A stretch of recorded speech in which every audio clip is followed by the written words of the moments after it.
Microsoft word में कितनी तरह के शेप्स होते हैं और हम उन शेप्स को किस तरह इस्तेमाल करेंगे। बिस्मिल्लाहिर्रहमानिर्रहीम, अस्सलाम वालेकुम वरहमतुल्लाहि वबरकातुहू। उर्दू टेक में खुशामदीद कहता हूँ। मैं हूँ आपका होस्ट मोहम्मद आसिफ और माइक्रोसॉफ्ट वर्ड की एक नई क्लास लेके आपके साथ हाज़िर हूँ। इस वीडियो में मैं आपको बताऊंगा कि आप माइक्रोसॉफ्ट वर्ड में शेप कितनी तरह के होते हैं और उन शेप को किस तरह इस्तेमाल करेंगे।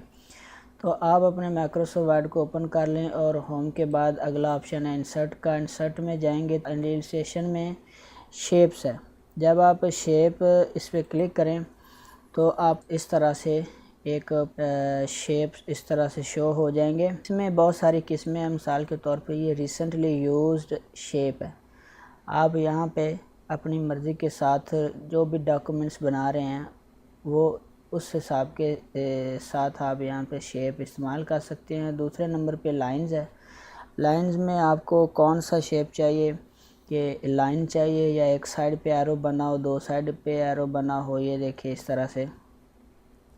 और उसके बाद है रेक्टेंगल्स, यानी कि आपको कौन सा रेक्टेंगल चाहिए, ये वाला चाहिए या राउंड चाहिए या आपको ये सिंगल चाहिए या आपको ये साइड सेम साइड चाहिए, कौन सा आप रेक्टेंगल इस्तेमाल करना चाहते हैं। उसके बाद है बेसिक शेप्स। बेसिक शेप में आपको कौन सा शेप चाहिए, बॉक्स है, उसके बाद ओवल है, उसके बाद ये है ट्रायंगल है।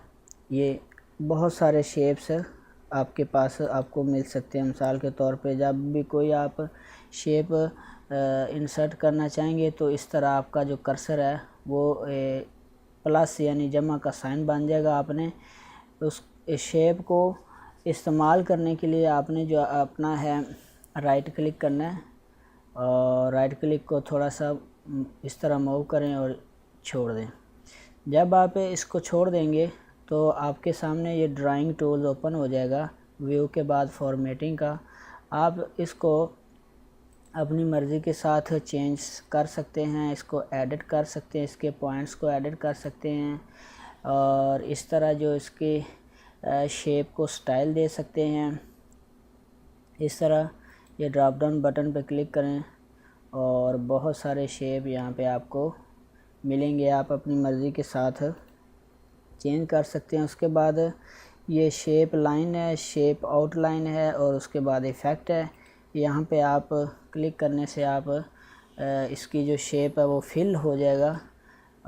इसको मैं नो फिल कर देता हूँ। और उसके बाद अगर आप आउटलाइन देना चाहते हैं, आउटलाइन जो है उसको आउटलाइन दे सकते हैं। उसके बाद शेप इफ़ेक्ट है, यानी कि कौन सा आप इफ़ेक्ट देना चाहते हैं आप अपने इफ़ेक्ट दे सकते हैं। ये वही फॉर्मेटिंग है मिलती जुलती जो पीछे हमने इंसर्ट पिक्चर में जब पिक्चर इंसर्ट की थी तो ये फॉर्मेटिंग वहाँ पे ओपन हो गई थी।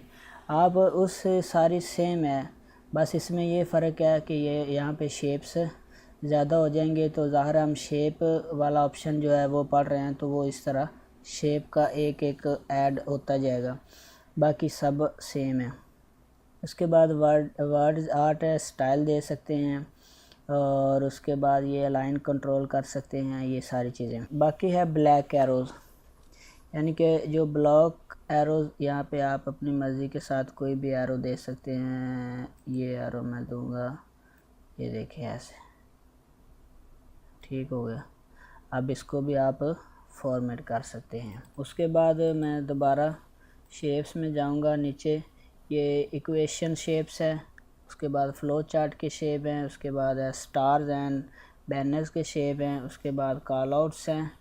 तो मैं कोई यहाँ से एक बैनर उठाता हूँ, ये देखें, ये देखें। अब आप इसको एडिट भी कर सकते हैं, यहाँ आप कोई चीज़ लिख भी सकते हैं और इसको चेंज भी कर सकते हैं, कोई स्टाइल भी दे सकते हैं। ये देख, तो ये तरीका था शेप का माइक्रोसॉफ्ट वर्ड में शेप को एडिट करने का, फॉर्मेटिंग करने का। तो फ्रेंड्स, उम्मीद है कि वीडियो आपको अच्छी लगी होगी। अल्लाह आप सब कामयाब नासर अल्लाह ने के बाद।